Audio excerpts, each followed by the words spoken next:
Good morning. It's Saturday, June 13th, and you are looking at a live view of Falcon 9 as it awaits its 5:21 a.m. Eastern Time launch from Cape Canaveral Space Launch Complex 40 in Florida. Hello from SpaceX headquarters in Hawthorne, California. My name is Jesse Anderson, and I'm a lead manufacturing engineer here at SpaceX. You're watching a live webcast for our 9th Starlink mission and our 10th mission this year. It's been just 10 days since our last Starlink launch, which was also from Pad 40. For those keeping track, that's a SpaceX record for the fastest pad turnaround.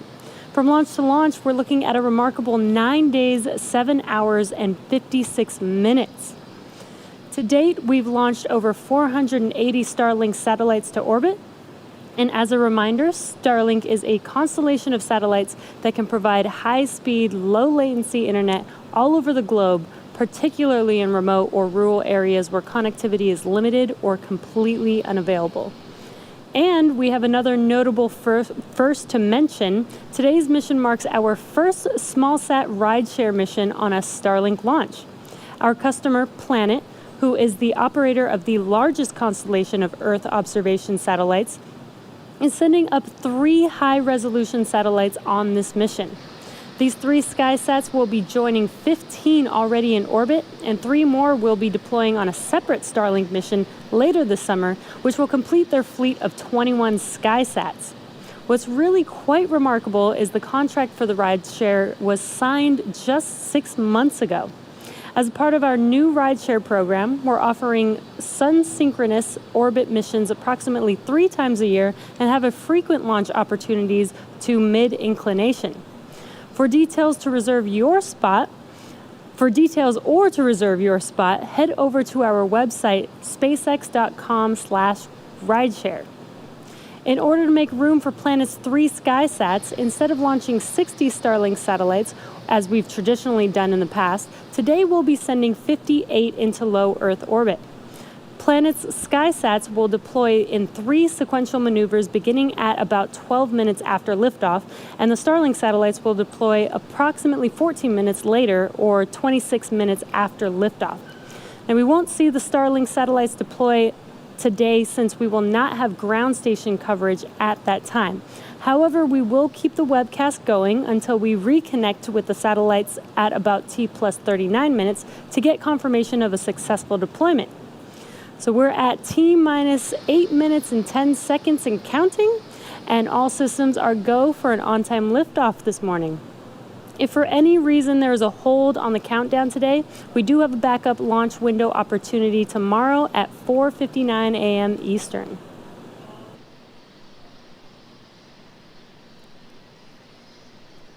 On your screen is Falcon 9. This is our 2-stage liquid fuel launch vehicle, getting ready for launch from Space Launch Complex 40, or SLIC 40.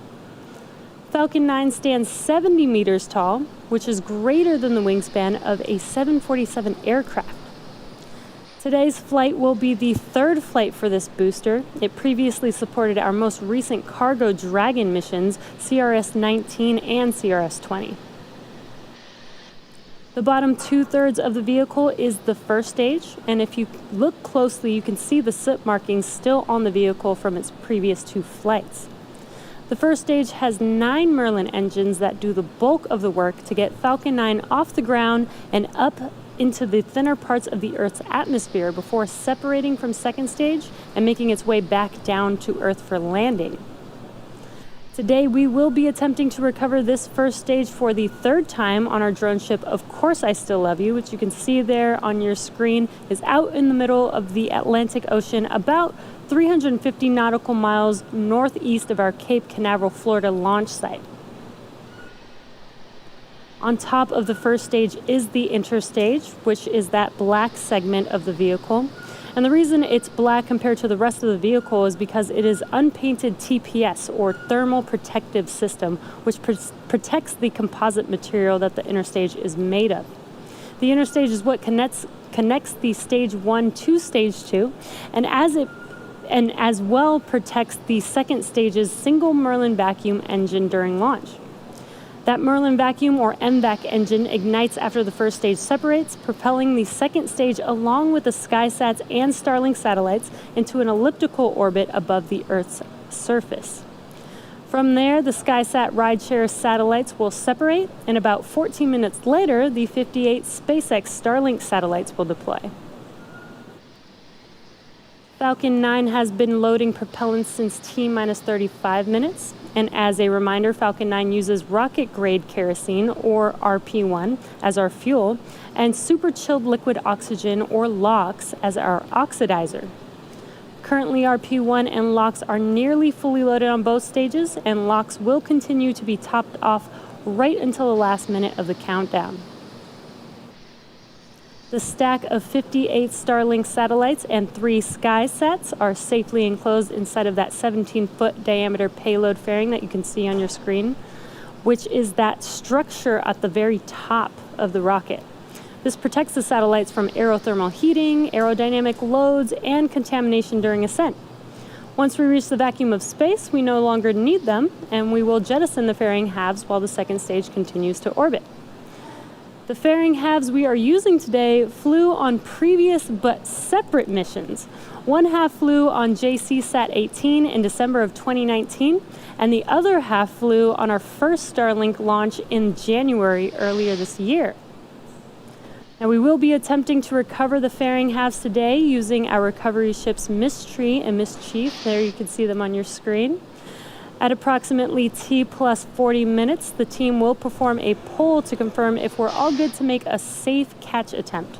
Weather plays a big factor in the go, no-go decision for the catch attempt, as it can impact not only the sea states for the boats, but also the fairing's altitude, position, and speed, which impact how the fairing will fall back to Earth. Now, we've been keeping an eye out on some thick layer clouds for this morning's launch, but currently weather is looking good for T0. The vehicle, satellites, weather, and range are all looking good for an on-time liftoff just about 3 minutes and 45 seconds from now. For those of you that don't know much about the Starlink program, our mission is to bring high-speed, low-latency internet to people all over Earth. And every one of these Starlink missions gets us closer to achieving that goal. Some of the most exciting opportunities for Starlink are locations where traditional fiber or cable is simply not practical, such as rural or remote communities. It's also an exciting place for where fiber and cable are impossible, such as aircrafts or cruise ships. This is a big endeavor, and we have a lot of work ahead of us, but today's launch gets us one step closer to these ambitions. On our last Starlink mission just over a week ago, we captured some really cool footage of fairing deploy, which we wanted to share with you today.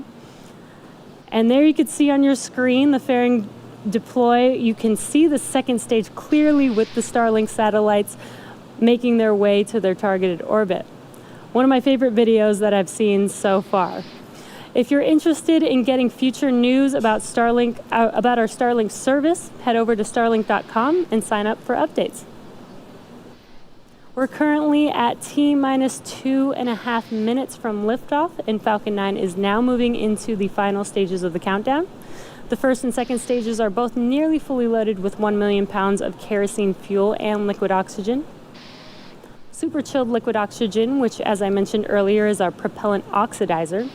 And that's what's creating those white clouds around Falcon 9 that you see on your screen there, and that's when it gets exposed to the warmer ambient air. First stage finished prop loading at T-minus 3 minutes and second stage at T-minus 2 minutes. And coming up at T-minus 60 seconds, there will be a call out that Falcon 9 is in startup. This means that the rocket's autonomous internal flight computers have taken over the launch countdown. Then at about T-minus 2 seconds, the Merlin engines will light and liftoff will be commanded at T0. The Starlink payload continues to be healthy. The Falcon 9 team is tracking no issues on the rocket. Weather is still looking good, and the range is green for launch. And as I mentioned, we are at T-minus 1 minute and about 15 seconds here. So at T-minus 1 minute, we will hear that call out for Falcon 9 being in startup. And from then on, the vehicle will basically autonomously make the decision if we will be launching today.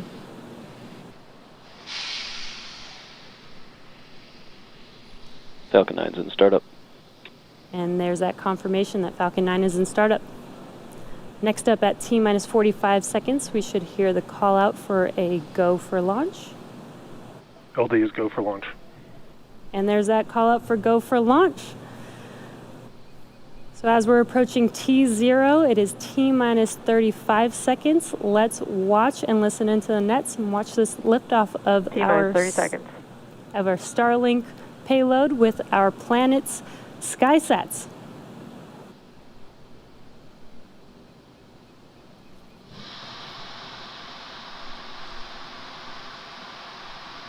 T-minus 15 seconds. Falcon 9 is configured for flight. 10, 9, 8, 7, 6, 5, 4, 3, 2, 1, 0. Ignition. Liftoff of Falcon 9 and Starlink Ocho.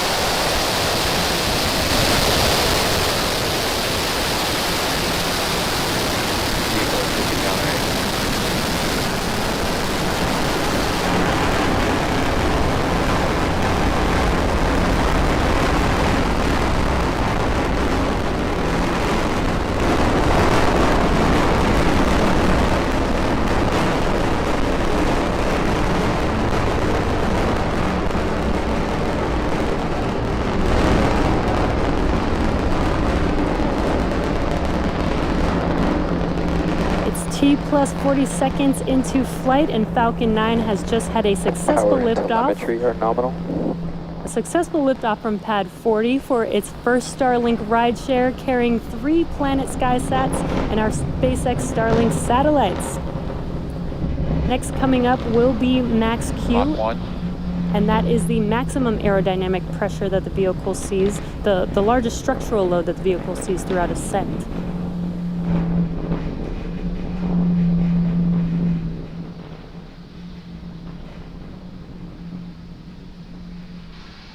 Max Q. And there's that call out that we just passed through Max Q. Next up will be 3 events happening back to back, and that will be MECO, our main engine cutoff, stage separation, as well as second engine start, or SES-1. Main engine cutoff, or MECO, is when all 9 of the M1D engines shut off and slow the vehicle down in preparation for the next event, which is stage separation. And stage separation is where the first stage separates from the second stage, with first stage making its way back to Earth and second stage taking our satellites to their targeted orbit. And then finally will be SES-1, which is second engine start, with that MVAC engine lighting up and taking those Vehicle is following a nominal trajectory. And taking those satellites to orbit. Now those 3 events are coming up here in about 15 seconds. Again, that is MECO, stage separation, and SES-1.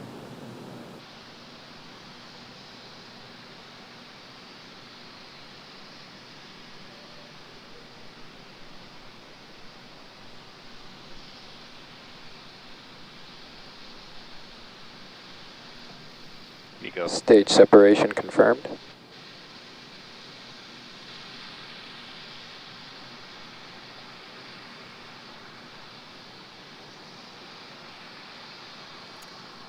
And there, as you saw live on your screen, MECO, main engine cutoff, and stage separation. First stage being on your left screen. On your right screen is second stage with that MVAC engine glowing bright red there. On your left screen, you can see those grid fins deploying on the first stage. Those grid fins help. Fairing separation confirmed. And we just had fairing separation. We had a successful deployment of those fairing halves. Let's see if Miss Tree and Miss Chief can make a catch attempt Vehicle today. continues to follow a nominal trajectory.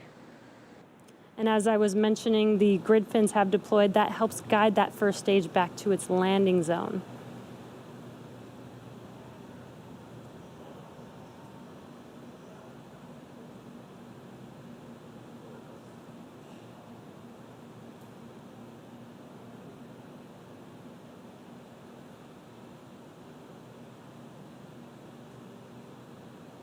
Acquisition of signal, Bermuda.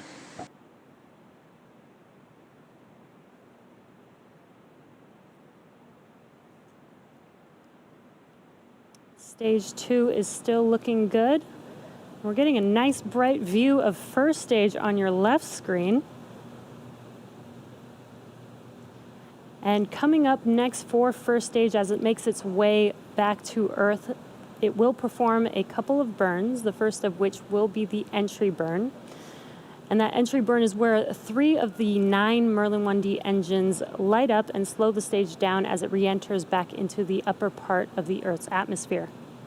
The second burn is called the landing burn, and this is when the single engine on the vehicle, the E9 engine, ignites and brings the vehicle speed down rapidly in order to land on the drone ship. And again, we are attempting to land on our drone ship, Of Course I Still Love You, today.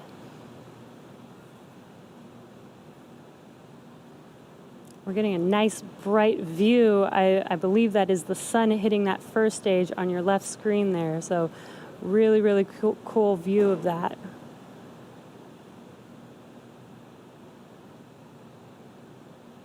Second stage is still looking good. That is on your right screen.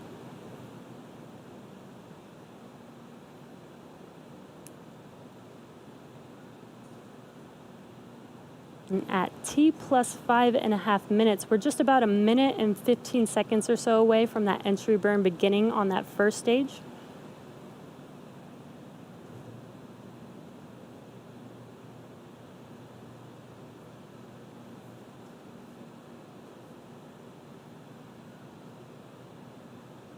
Vehicle continues to follow a nominal trajectory. There's that call out that the second stage vehicle is still on a good trajectory.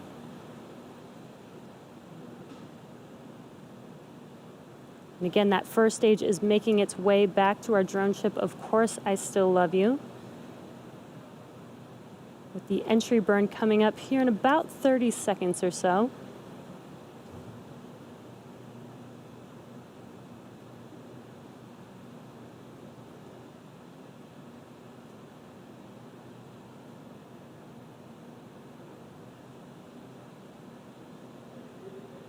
Again, if you're just now joining us, what you can see on your left screen is first stage with those grid fins deployed, guiding the vehicle back to its landing zone. Stage 1 FTS is saved.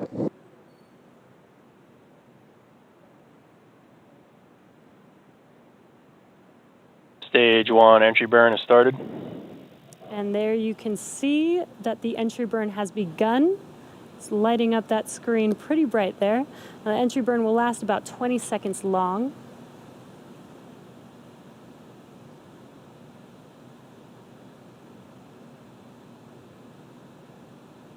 And that completes the entry burn for first stage. We have a really cool view of Earth in the background of first stage. That is an awesome view. Stage 2 is still looking good. We're just about 1 minute away from that landing signal burn. First stage from the Cape expected. And we did hear that call out that we did lose that live signal of the first stage as expected. Coming up here in at about T plus 8 minutes and 21 seconds will be the beginning of the landing burn. Landing burn will last about 20 seconds long, and then hopefully we'll get to see first stage touch down on our drone ship, Of Course I Still Love You. Stage 1 is transonic. And about 10 seconds after landing of the first stage will be SECO 1 on second stage. So we will have a couple of events happening very close to each other. So we'll listen in and wait for those call outs.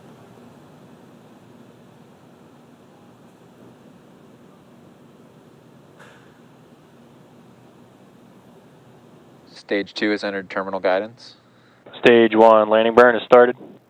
And that landing burn has begun on the first stage. Again, this will last about 20 seconds long. Let's wait and watch to see if we can land this booster Stage for 2 a third FTS time. is saved.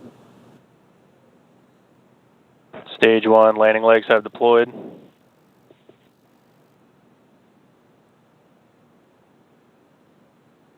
Wow, and we got a live, awesome view. And touchdown. stage 1 is landed. Landing operators proceed to 11.100 on recovery 1 and ECF 9.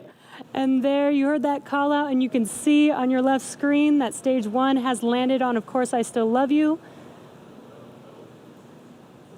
We are waiting for stage 2 for SECO 1, which is second engine cutoff. What an awesome view of that first stage. Nominal orbital insertion. All right, starting TX Prime RF1A on. We did confirm Acquisition signal SECO definite. Loss of and signal confirmed Cape good expected. orbit. So now that second stage is going to coast in this orbit for a few minutes. We're going to take a quick break and return back at T plus 11 minutes and 30 seconds for the deployment of Planet's 3 SkySats.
Welcome back to the webcast for Starlink. So far this morning we had an on-time liftoff of our Falcon 9 vehicle, a good stage separation with first stage making its way and touching down on, of course, I Still Love You, which is the third landing for this booster. And second stage is still looking good. It is coasting and getting ready to deploy Planet's 3 SkySats. And as a reminder, today marks our first Starlink rideshare mission for our customer Planet. And it's worth mentioning that we may not actually see the deployment of these due to their placement on top of the Starlink stack where we don't have cameras positioned. So we may have to rely on confirmation over the nets. So you can see on your screen, this is the view of the Starlink satellites, and the 3 SkySats Also are sitting signal on Bermuda top expected. of them.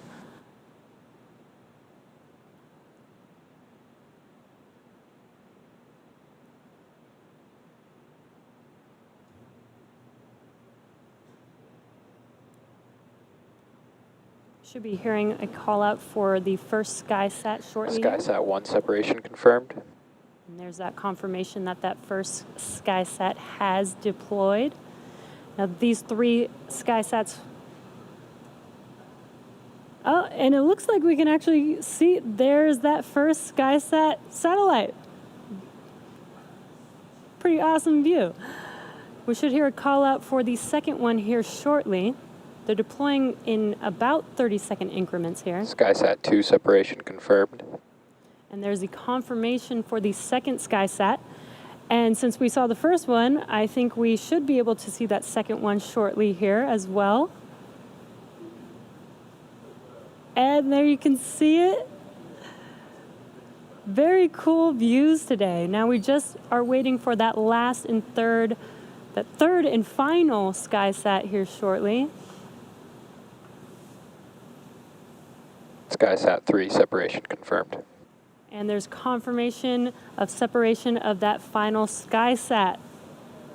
These 3 SkySats will be joining 15 already in orbit, and 3 more will be deploying on a separate Starlink mission later this summer, completing their fleet of 21 SkySats. Now stage 2 is going to continue to coast in this orbit for a few more minutes. During this time, it will start to spin on its central axis, giving the Starlink satellites the momentum that they need to space themselves out over time after they deploy at T+26 minutes. And as I mentioned earlier, because we will not have ground station coverage at time of deployment, we will not have visual or audio confirmation of a successful deploy until we reach the next station at Diego Garcia about 25 minutes from now. So with that, we're going to take another break here and return back at T+38 minutes so that we can confirm live a successful deployment of our 58 Starlink satellites.